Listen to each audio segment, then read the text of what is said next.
Wizard plot destruction, sorcerer of death's construction, in the fields of bodies burning, as the war machine keeps turning, death and hatred to mankind, poisoning their brainwashed mind. Welcome to the Anarchist World This Week, broadcast across Australia on the National Community Radio Satellite. Listen to the Anarchist World This Week, Australia's sacred cow slaughterhouse.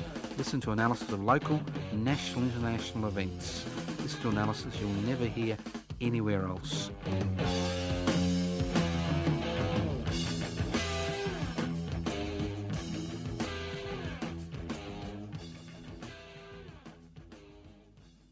Here we are, the Anarchist World This Week, broadcast across Australia on the Community Radio Network. This program is streaming live on 3cr.org.au. The program is podcast of nature calls, and it does at our age. Somebody knocks on the door and wants to change your electricity plan. If Asia wants to take you away for 10 days for a little bit of an interrogation, don't despair. The program is podcast. You can access the podcast by going to 3cr.org.au. And what anarchy is all about? Anarchist society is a voluntary, non-hierarchical society based on the creation of political and social structures which are based on equal decision-making power. That's direct democracy. It's a society where wealth is held in common and used for the common good. Simple concepts. Equal power, equal wealth. Very simple concepts.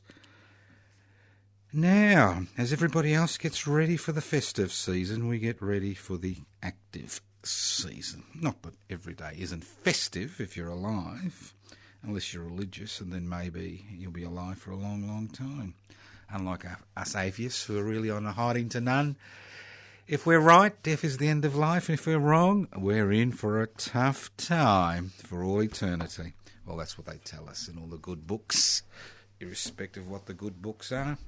Now, first of all, I'd like to thank all those people who came to the Defend and Extend Public Housing Rally, which is on the steps of Parliment House in Victoria in Spring Street, last Thursday, the 20th of August.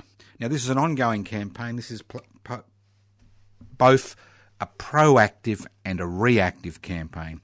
Most political campaigns these days tend to be reactive. You know, people are fighting to stop governments doing certain things. Well, this is a proactive and a reactive campaign. It's reactive in terms of defending the concept of public housing, that the state should provide housing to people who have difficulty entering the housing market, whether it's rental or whether it's buying in the corporate market. So that's something that affordable housing is a right, not a privilege. Now, it's come to our attention, and we were approached by Friends of Public Housing Victoria. It came to our attention that the Victorian Labor government is about to announce in the next few months that they will privatise 70% of public housing in Victoria. Not just the management of public housing, but the actual ownership. The deeds will be given to private organisations. Some will be religiously based, some will be non-for-profit groups. But the deeds will be handed over. What that means is those organisations have total control regarding their tenants, what they pay and security. It's not just a matter of payment, it's a matter of housing security. It's fundamental. It's a fundamental issue in this country. Now, those of you who listen to the program regularly know that I'm a great believer. If you live in a capitalist society, the best way to keep the greed under control is through having a mixed economy. What is a mixed economy? A mixed economy is when both the private sector and the public sector at the local, state and federal level compete in the marketplace. Now, what we've seen over the last 40 years during the deregulation, privatisation, globalisation, corporatisation revolution that has swept this country and most of the world is that we've seen the public sector shrink and shrink, not in just terms of public servants providing access to services, but in terms of instrumentalities and assets which are owned by government and managed by government for the benefit of people. We've seen these assets almost disappear. Essential services, and now we're seeing things like public housing disappear. And when the titles are handed over, it allows that group to actually sell and buy, enter into private partnerships, etc., etc. When you have a strong mixed economy, a strong public housing sector acts as a brake on the private housing sector. It places downward pressures on rents and it places downward pressure on housing prices, therefore making housing affordability possible for both people who cannot afford to enter the private market or rent privately and those people who can. So this is a win-win situation. And for the Victorian State Labor Government to think that is going to be able to privatise public housing in Victoria, as we are seeing, as I speak, in New South Wales, what it means is that it actually will make it more and more difficult for a greater number of people, not just people who are unemployed, not just people who are on disability support pensions or people on old age pensions. It will make it much more difficult for everybody in the community to access affordable housing. So this is a campaign we can ill afford to lose. And as I said, about 2 weeks ago, we were approached by Friends of Public Housing Victoria who needed our assistance in order to coordinate this campaign.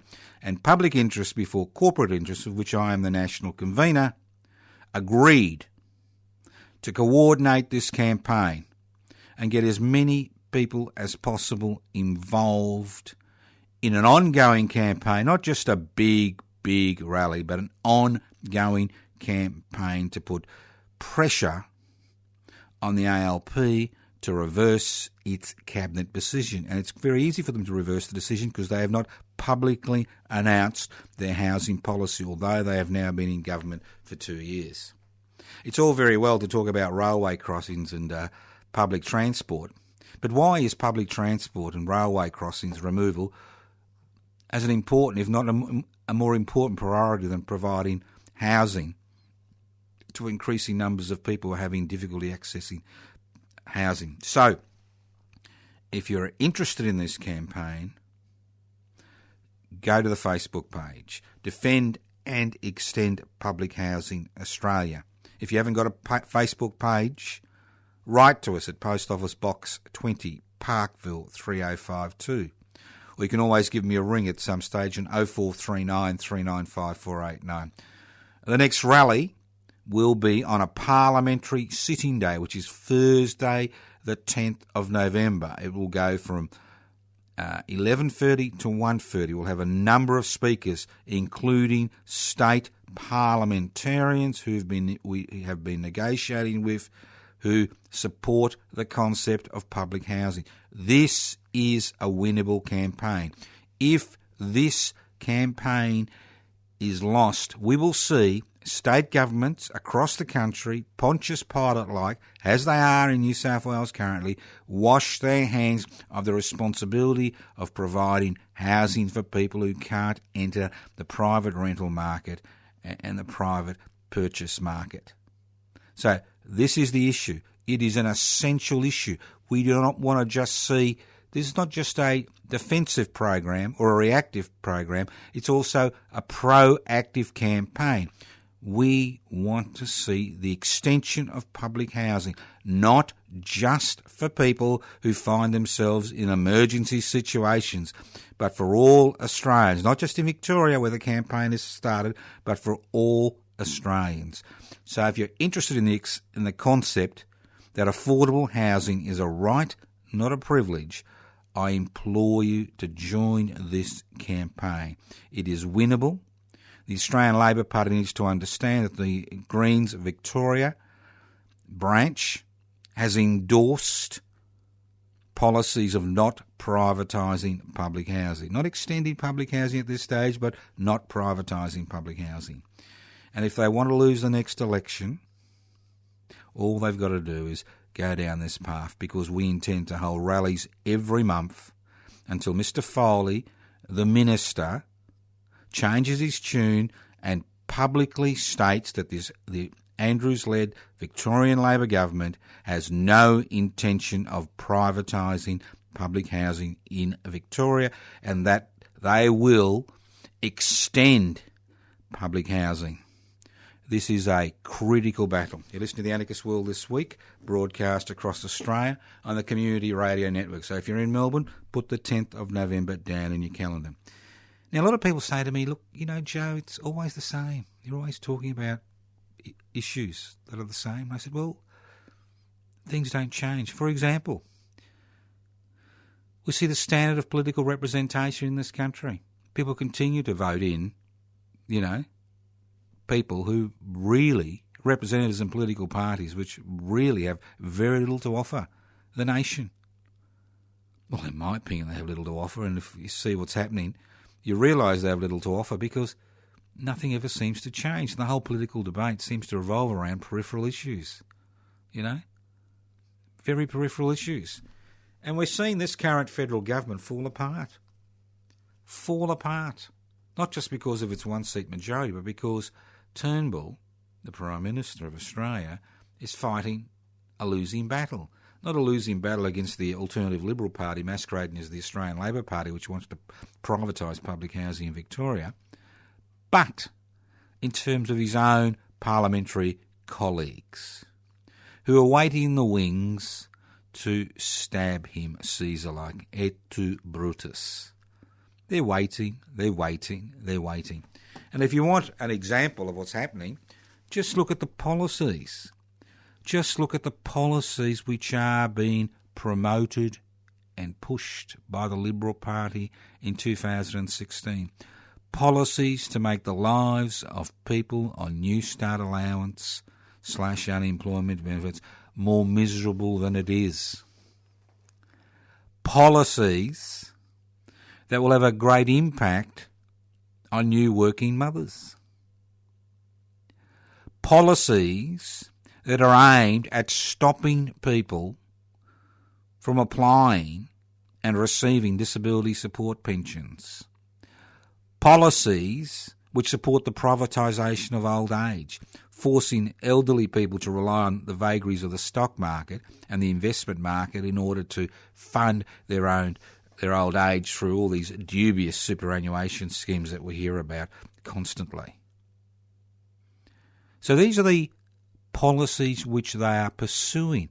We can see the internal warfare that is occurring between the bureaucracy and the government of the day, the federal government of the day, with the Solicitor General's resignation, with the issues that the Human Rights Commissioner seems to find, hot water she seems to find herself in on a regular basis, with the way honest, ethical, moral people involved in the care of asylum seekers who've been detained on gulags in Papua New Guinea and Nauru, how they're treated and how the statements they made are basically dismissed. And the list goes on and on and on. So what we have is a government which is weak. Weak in terms of increasing revenue, because you know the issues. It's a government which is willing to turn on the weakest members of this community in order to have, what they call fiscal policy, right? Their fiscal policy, right, which means what you spend equals what you earn. Now, you don't have to be a genius to understand that in the good ship Australia, there are two groups of people. Basically two groups of people. We can break them up. We've got those on the upper deck enjoying the views, having their wine and cafe lattes. I've got nothing against cafe lattes. I drink them myself. Being fanned. And those on the bottom decks, which you never see, who are pulling the oars. And that's a dilemma. Corporate Australia pays voluntary taxation. You know that. I know that. The government knows that. The corporate-owned media knows that. The government-gelded ABC knows that. But nothing ever seems to change for them. Nothing ever seems to change. They continue to pay voluntary taxation despite the lip services given by government and oppositions to the idea that these people should, these 24-carat leaners should, pull their weight. There is no more ridiculous an example than Mr. Murdoch and his companies. 21st Century Fox and News Corporation. Nothing more ridiculous. When the man received an $886 million tax refund in 2013 from the Australian taxpayer, because that's where the refunds come from, as a product of a little bit of creative accountancy, which took about a decade to come to fruition, when the ex-treasurer, the three-time triple dipper, Mr. Joe Hockey, was asked to make a comment, he said no comment. But at the same time, you had people like him and other members of the Liberal National Party and the Alternative Liberal Party carrying on, day after day about welfare bludgers.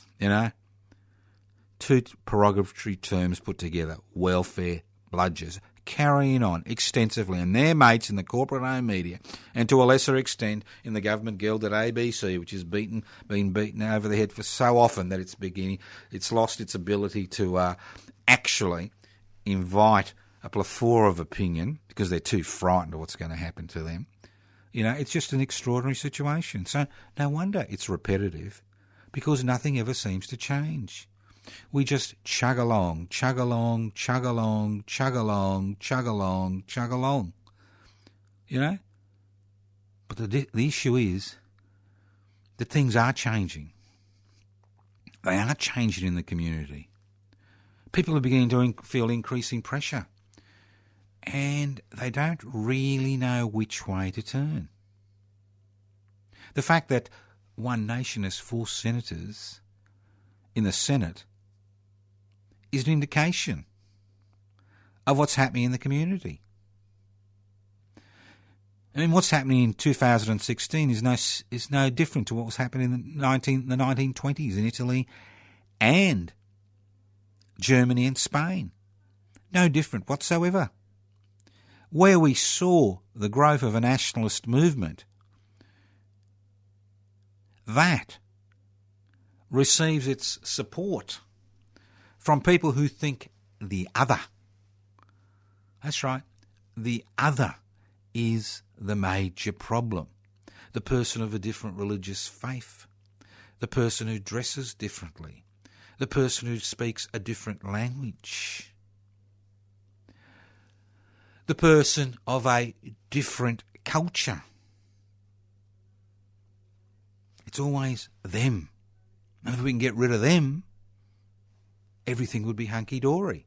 And we are seeing the growth of political movements around the world, especially in Western Europe and Russia and other parts of the world, that are obtaining mass support. And that is the issue, obtaining mass support by pushing the idea that the other is to blame. And if you can get rid of the other, you stop them migrating, or you deport them, or you put them in concentration camps, or, you enact the final solution, there'll be no more problems in society. And we are seeing more and more Australians gravitating towards these types of political parties and these types of political and social and cultural movements in the country. And they're gravitating to those movements because the major political parties are welded to the corporate sector. They're welded to the 1%, that small section of society that owns the means of production, distribution, exchange and communication. And the great mass of Australians understand that 40 years, and they wouldn't know what these words mean in the majority of cases, but 40 years of what I would describe as deregulation, privatisation, corporatisation and globalisation have basically dealt them out of the hand, dealt them out of the poker hand. They are no longer seen or heard. So you have these types of groups which are springing up in the community, which are gaining support by saying, we have the solution. And if we get rid of this type of person, we will have a perfect society. And we are now seeing the situation where these people have parliamentary representation in this country. It's a long process. I mean, let's not forget that Adolf Hitler was elected to Parliament. The National Socialists had 1/3 of the parliamentary seats before their coup. Let's not forget that. Let's not forget the popular support that Mussolini and the fascists had in Italy. And that popular support was based on the concept of using the other as an excuse to pile the ills of society. Now, you and I know it's not the other that's the problem. You and I know it's not Aboriginal and Torres Strait Islanders who are the problem, or Muslims, or people of different racial origins or different colours, different genders, different, sexual orientation. You and I know it's not the problem. You and I know that the major issue in this country in 2016 is the structural inequalities which have grown over the past 40 years, which are directly linked to the major political parties taking on policies which have allowed the rich to get richer, the stronger to get stronger, and the weak to be left in the gutter. And we are seeing an increasing number of people living in the gutters. You don't believe me? Just walk through the city of Melbourne today and you will see that.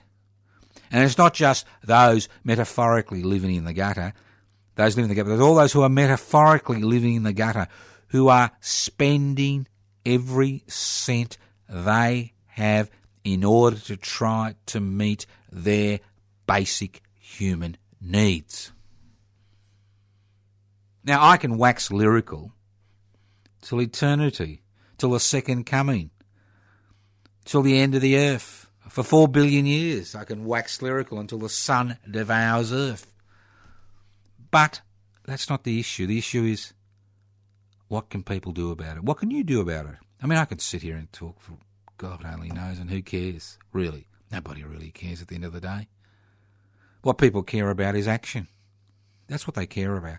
That's what those in authority are quite concerned about. That's what the Defending Public Housing campaign is about. It's about getting people to act, to protect and defend what they have, and then extend those ideas.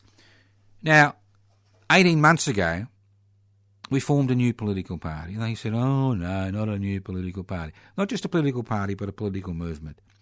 A political movement which is an antidote to the one nations of the world.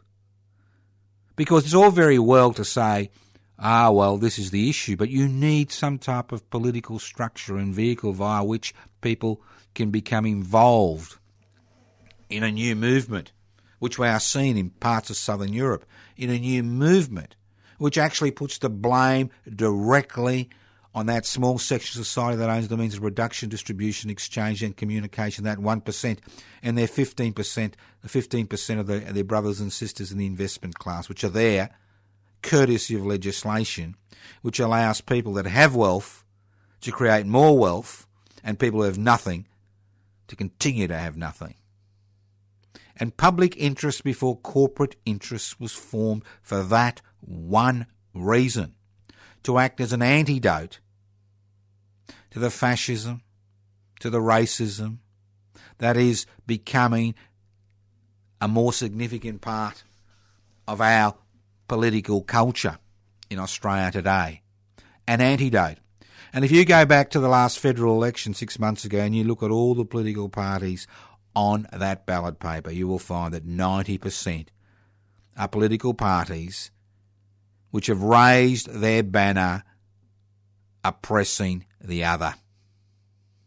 And there's hardly anybody there that are willing to put forward the ideas that we put forward, that the inequalities, the growing inequalities that are occurring in this country, the social dislocation which is occurring, the increasing crime which is occurring, the increasing personal anxiety and stress and psychiatric issues which are becoming a more prominent part of our community, the hopelessness, the despair, is intrinsically linked to the fact that a small section of society makes the rules in order to suit them.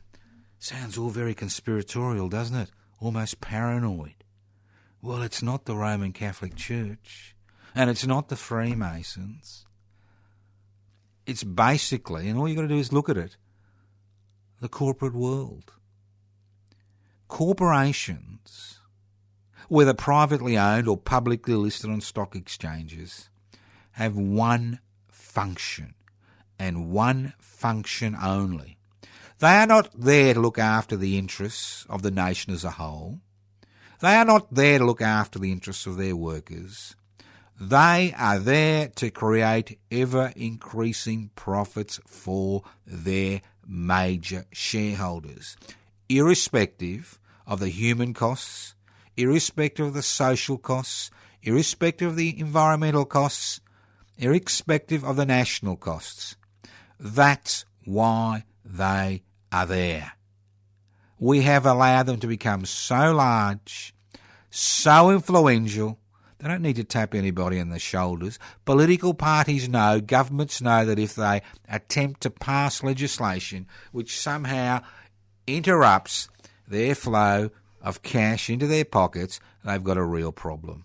And we've seen this over and over again. The last major example was when Mr Rudd, for all his personal failings, attempted to introduce a super profits mining tax into this country, and how that led to his demise as Prime Minister in this country.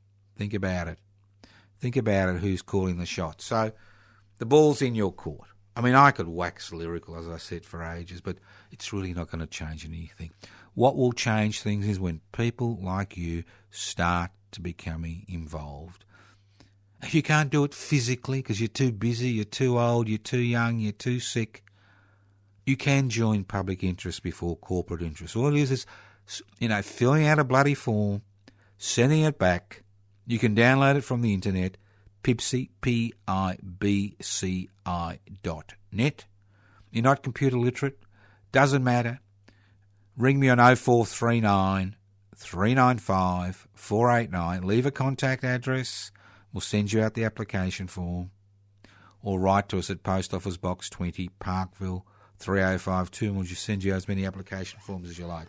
We need 550 people on the electoral roll in order to register Pibci as a political party. As I said before, this is the antidote to the one nations of the world.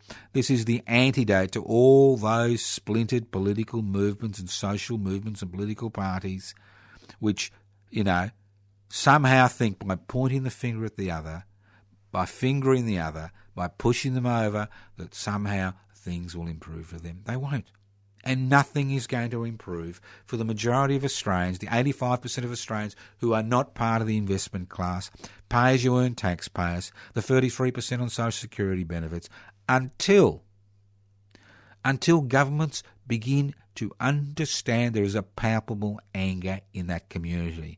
And that palpable anger manifests itself through direct action on the streets, whether it's public rallies on the steps of Parliament House, whether it's petitions, whether it's consumer boycotts, or whether it's through, the ballot box, that they need to understand there is public anger which does not,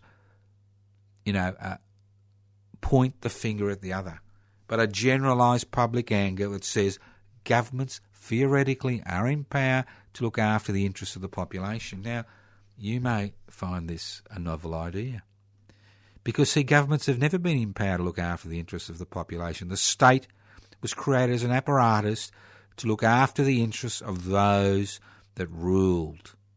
It was their way. It was their way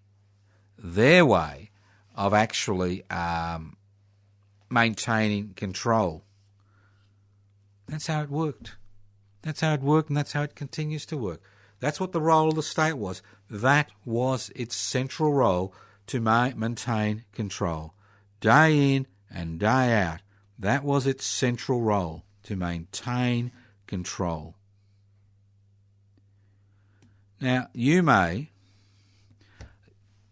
think, well, there's nothing I can do. It's too powerful. What can I do?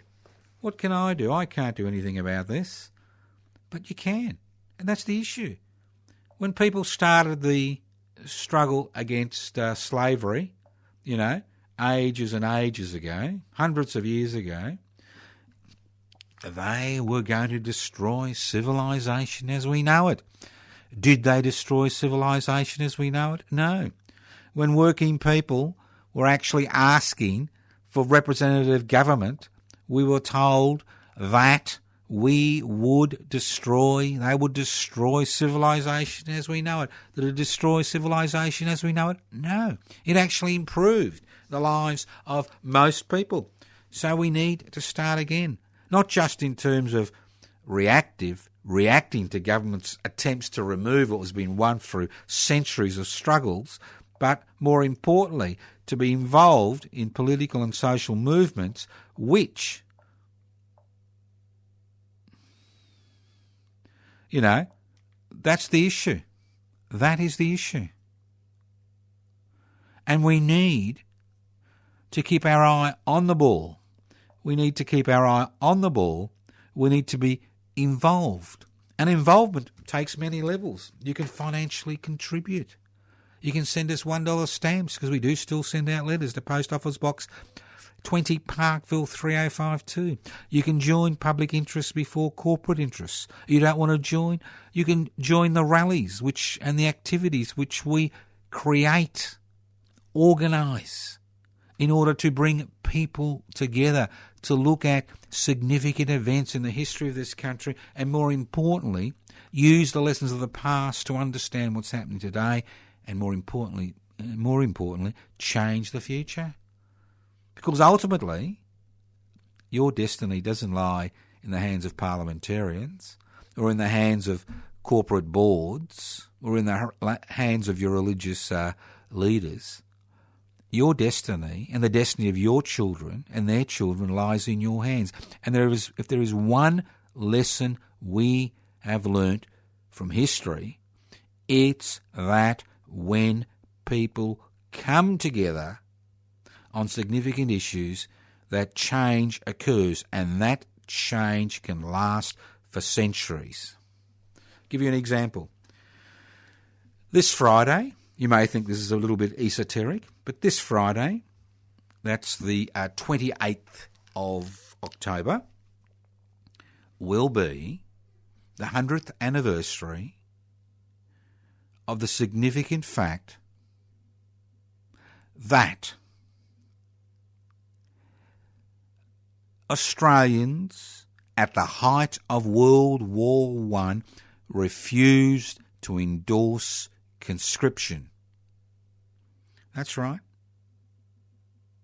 Billy Hughes, the renegade Prime Minister, facing a general strikes and violence in the streets if he introduced conscription in Parliament, although he had a parliamentary majority, called a plebiscite on the 28th of October 1916, asking the Australian people for permission to introduce conscription, to send another 62,000 young Australian men to be sacrificed on the European killing fields for the glory of God, King and country.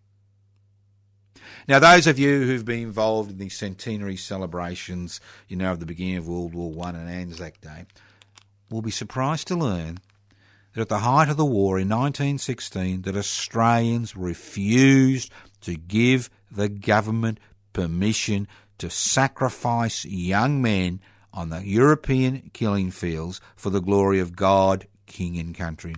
You'll be surprised that last Saturday, 100 years ago, over 80,000 people flocked on the Yarra Banks, which is almost 20% of Melbourne's population at that particular point in time, to oppose conscription in a rally which was organised and led by the Women's Peace Army, which in Melbourne was located at Story Hall at the top end of Swanston Street, near Franklin Street. And that was their headquarters, the Women's Peace Army, and they had a huge influence on that debate regarding opposing conscription. And 100 years later, we are seeing the rise of nationalism and militarism in this country, as if we have not remembered the lessons of the past, because we haven't remembered the lessons of the past, because the big issue in the next 20 years is, what are we going to do about China? What are we going to do about the United States of America? Already seen American troops pour into the Northern Territory, getting ready for that big battle with the Chinese sometime in the near future. Already seen the sabre rattling. Forget about the Middle East. That's basically the hors d'oeuvres. And here we are, falling into the same trap over and over again. So this Friday at midday, that's right, this Friday at midday, we will be gathering outside RMIT at Story Hall. That's the top end of Swanston Street, near the corner of Swanston Street and Victoria Parade, up that end, about 50 metres from the corner, just before the Melbourne Baths, not far from the Tunnerminaway Melbourne monument. We'll be gathering there midday for an hour to mark this significant event in this country's history. The heroes and heroines of the anti-conscription movement have been written out of this country's history, as the colonisation process was written out, the brutality of the colonisation process was written out of this country's history.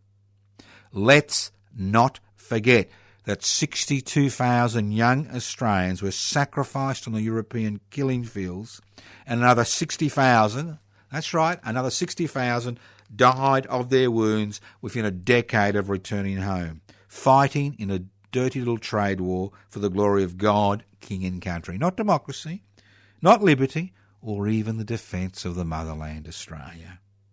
Think about it. So we will honour the memory of those men and women who sacrificed a lot in order to oppose conscription, who saved the lives of another 60,000 young Australian men who would have been sacrificed on the European killing fields in battles which saw thousands die in a single day. I think over 6,000 Australians died in one battle on the Western Front in 1917. So we encourage you to join us on the day. We encourage you to join us Friday, the 28th of October, midday, outside Story Hall. And if you can't make it and you want more information about what this is all about, go to the Anarchist Institute website, anarchistmedia.org. Pull down the leaflet, have a look at it. Or go to my personal Facebook page, Toscano, the number 4, the public. Toscano for the public. The material is there. Download it. Use it. Tell your friends about it. Talk to people about it. Because the same noises which were occurring before World War I are occurring today in our corner of the world. All you've got to do is listen. We've been asked constantly, whose side are you going to take? Your major trading partner, China? Or your major foreign ally, the United States of America? And we know which side we're going to take, and we know there will be physical consequences as American troops pour into the northern Australia as I speak. We know that. Because these defence arrangements have been supported by both political parties and been signed off on behalf of the Australian people. So join us Friday the 28th of October, midday, outside Story Hall in Melbourne. That's at RMIT, Royal Melbourne Institute of Technology. Story Hall, RMIT, top end of Swanston Street, near the City Baths, not far from the Tunnermere Mulberry commemoration, not far from Victoria Parade. Think about it, join us, reclaim your history. Use that history to understand the present and change the future. This is important. It is one moment. It's important in our history. It's important that we remember what men and women did at the height of a war, despite legislation which in many ways parallels the current anti-terrorist legislation which is in place, who stood up to the government of the day, who agitated amongst their people, who ensured that the no vote won. 28th of October, 1916, the 100th anniversary of the anti-conscription's victory. The biggest victory in the whole history, as far as Australians are concerned, in World War I. A victory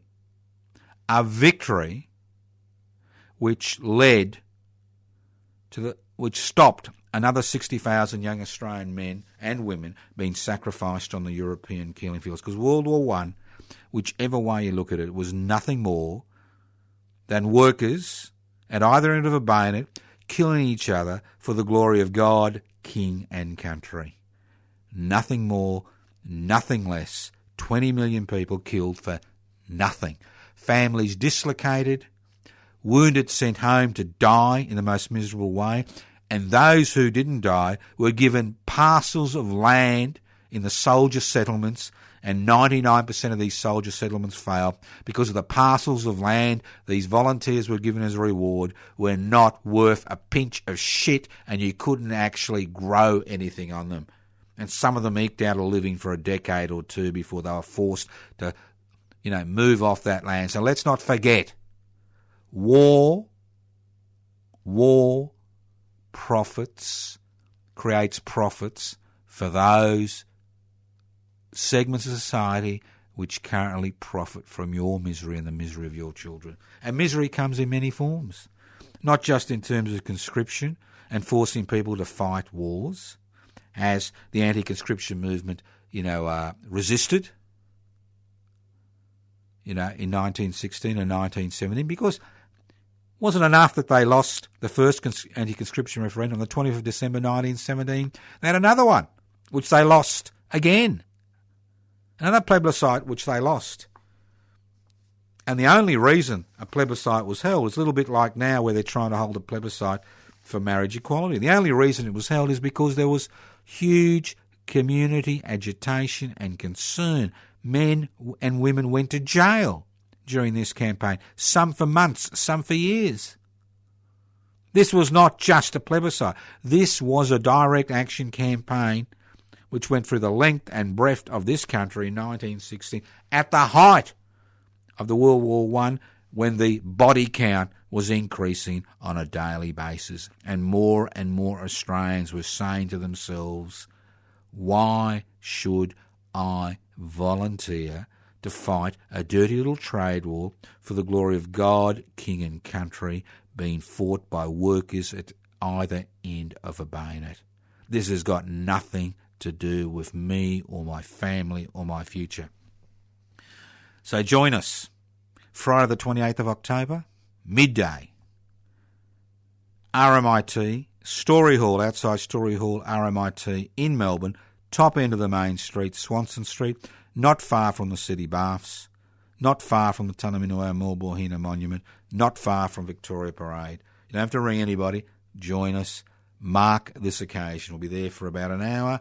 Hopefully, you will organise something in your part of the world. You've still got a day or two to organise it. Organise it now. Look at the material you've got. Download our material. Use our material. Put your name on it. Get rid of our names. All it does is basically gives the background to what is essentially a pivotal struggle which continues against militarism and nationalism. Thank you for listening to the Anarchist World This Week, broadcast across Australia on the Community Radio Network. My name's Joe Toscano. I'm hosting this program. If you'd like to talk to me, leave a message on 0439 395 489, 0439 395 489. You can write to me at Post Office Box 20, Parkville 3052. Post Office Box 20, Parkville 3052. Useful websites if you use computers. Pibci.net, Pibci.net. Download the application form to join Public Interest Before Corporate Interests, the antidote to the one nations of the world. That's right, we are the antidote. You take your kids for their, injections. We are the antidote. Public interest before corporate interests. Go to the Anarchist Media Institute website, anarchistmedia.org. A lot of the activities we're involved in are up there on the AMI website. Download the material, use it, especially the material regarding the plebiscite on the 28th of October. Use it. Use it. Use it. Go to the Pibci website, pibci.net, as I said before. You can go to the Defend and Extend Public Housing Australia, Defend and Extend Public Housing website, or go to the Facebook pages. You can go to the Public Interest Before Corporate Interest Facebook page. You can go to the Defend and Extend Public Housing Australia Facebook page. You can go to my personal Facebook page, which tries to bring all these activities into one central location. Go to Toscano, Toscano, the number 4, and then the public. Toscano for the public. Get involved, get involved, get involved, get involved. You can watch, you can listen, you can talk, but at the end of the day, it has little impact. You can be an internet warrior and get internet RSI on your little finger as you go like. But at the end of the day, they don't give a shit unless there are feet on the streets. Think about that. 28th of October, 10th of November. And while we're talking about feet on the street, the program for the Reclaim the Radical Spirit of the Eureka Rebellion celebrations, which are held in Ballarat on the 3rd of December, which are organised by the Anarchist Media Institute, is now finalised. You can actually download, hopefully in the next few days, you'll either be able to download that material from my Facebook page early next week, or from the Anarchist Media Institute website, anarchistmedia.org. So why do we worry about something that happened 162 years ago in 1854? Well, we celebrate, we reclaim that radical tradition because nothing happens in Ballarat on the day. And nothing has happened for decades because conservative Ballarat city councils would love to see the Eureka Rebellion written out of the historical record. Not once in the 162-year history of the Eureka Rebellion has the Eureka flag been flown on the main flagpole of the Ballarat Town Hall. And we have been involved in the campaign for the past decade, and I'm currently waiting on the results of the Ballarat City Council elections to see if any of the people who promised that they would fly the flag if they are elected uphold that promise. So we are looking at that. But the celebrations occur on a Saturday this year. So there's no excuse, unless you're a shift worker, obviously. No excuse. Get organised now. They go from 4 a.m. to 10 p.m. Oops, you say? 4 a.m. to 10 p.m. Yes, but you don't have to go to all of them. You can go to bits and pieces. I do the whole celebrations, and a few other dozen do the whole celebration. But a lot of people come and, for their favourite bits and pieces. We start at 4 a.m. on the 3rd of December on the very spot the Eureka Rebellion took place, at the corner of Eureka and Stall Street. Not where the Eureka Centre is, down the hill, but on top of the hill, where the old cannons were inserted in 1884 to mark the 30th anniversary of the Eureka Rebellion. Not in the hole down the hill. Why would you make your encampment down the hill? Obviously, you put it on top of the hill so you could see what's going on. So come to the real site where the battle took place 162 years ago at that time, 4 a.m. Usually goes from 4 a.m. to 6 a.m. And then from 6 a.m. to 9 a.m. people get a bit of sleep on the ground or in the Eureka Hall, or and have a breakfast, collective breakfast together. At 9 a.m. we gather outside the Eureka Hall at the corner of Eureka and Stall Street and walk down the street of Ballarat. And most people wonder what's all this about. Although there are Eureka flags flying and other things happening, they think, what's all this about? Because obviously Eureka Day is an important day, 3rd of December in Ballarat, let alone the rest of Australia. We walk down the street to Bakery Hill, which we arrive at about 9:30 a.m. And at Bakery Hill, we reaffirm the Eureka Oath. And if it wasn't for the Old Builders Labourers Federation putting a green ban on Bakery Hill, it would have been taken over by McDonald's. But at least there's a small roundabout which we gather on. At 9:30 a.m, we're there for an hour to present the Eureka Australia Day medals to 6 people who've made a significant contribution in the struggle for freedom and equality in this country. And we will announce them on the day. And then from there, 10:30 a.m, we walk to the Ballarat Town Hall for the stump orations, where people are invited to talk about any issue they like. 11:30 a.m, we move across to the Old Ballarat Cemetery, where we will raise the Eureka flag over the diggers' gravesite and reflect on their sacrifice. We're usually there about an hour. Then from there, we walk back to Ballarat Trades Hall in Camp Street, which hopefully we'll get there by about 1 p.m. The bar will be open. People can buy drinks. They can bring a bit of food and have a bit of relaxation for half an hour or so, or half an hour to an hour. And then we will walk down to the Museum of Australian Democracy at Eureka to look at the Eureka flag.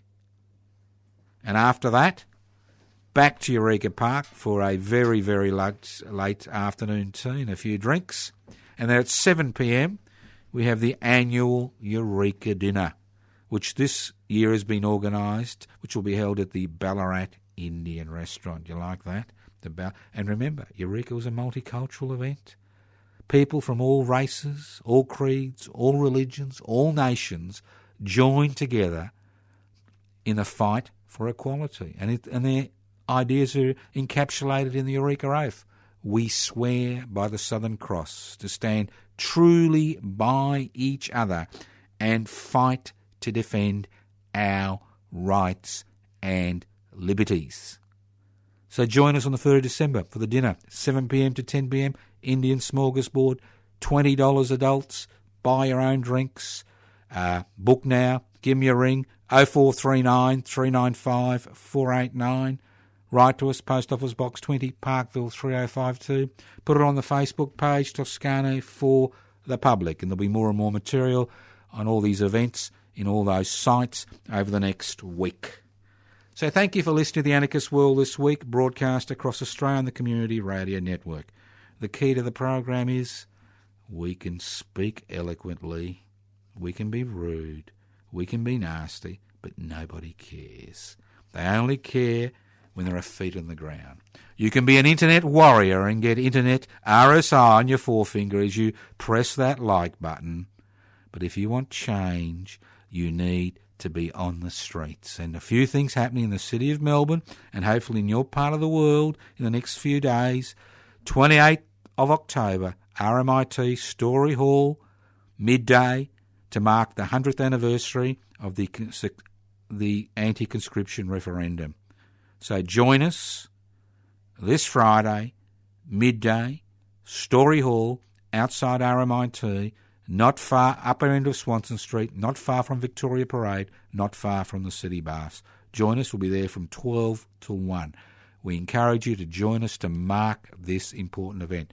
Thank you for listening to the Anarchist World this week, broadcast via the Community Radio Network. My name is Joe Toscano. You can contact me by going to my Facebook page, Toscano for the Public, the Anarchist Institute website, anarchistmedia.org, Public Interest Before Corporate Interest website and Facebook page, pipsy.net, Defend and Extend Public Housing Australia Facebook page and Defend and Extend Public Housing web page. So listen in to to the Anarchist World this week on your local community radio station next week. And remember, if you're not active, you're dead. Evil minds that plot destruction, sorcerer of death's construction. An analysis you'll never hear anywhere else. Anarchist World this week. Australia's sacred cow slaughterhouse. 10 a.m. every Wednesday. Listen to the Anarchist World this week for an up-to-date analysis of local, national and international events. Poisoning their brainwashed minds. Oh, Lord, yeah.